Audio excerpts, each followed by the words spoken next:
Hello dear friends, വളരെ വേഗം വീട്ടിലിരുന്നുകൊണ്ട് തന്നെ നമുക്ക് ടെമ്പറോമാൻഡിബുലർ ജോയിന്റ് പെയിൻ എങ്ങനെ കണ്ടുപിടിക്കാം എന്നുള്ളതാണ് ഇന്നത്തെ വീഡിയോ.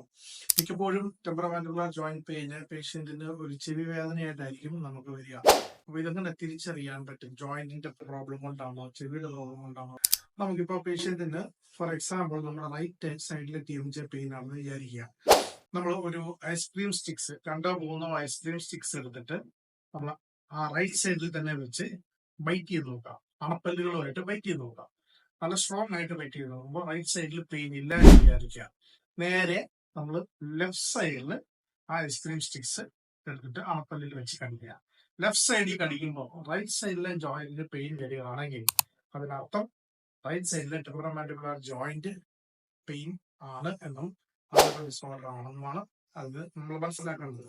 അതേപോലെ തന്നെ നമ്മൾ ജോയിന്റിന്റെ ചെവിയുടെ മുന്നിലായിട്ട് നമ്മൾ ഒരു ഫിംഗർ കൊണ്ടോ അല്ലെങ്കിൽ 2 ഫിംഗർ കൊണ്ടോ പ്രസ് ചെയ്തിട്ട് ആ തുറക്കുകയാണെങ്കിൽ ചെയ്യുകയാണെങ്കിൽ പെയിൻ ഉള്ള ജോയിന്റിലെ പെയിൻ നമുക്ക് തിരിച്ചറിയാൻ പറ്റും.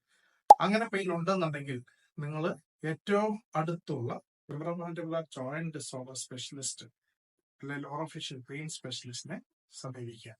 മസിൽ പ്രോബ്ലംസ് ആണെങ്കിൽ അതിന് വേറെ ചികിത്സയും, ടെമ്പറോമാൻഡിബുലർ ജോയിന്റിന്റെ അകത്തു നിന്നുള്ള പെയിൻ ആണെങ്കിൽ അതിന് വേറെ ചികിത്സയാണ് നൽകേണ്ടത്.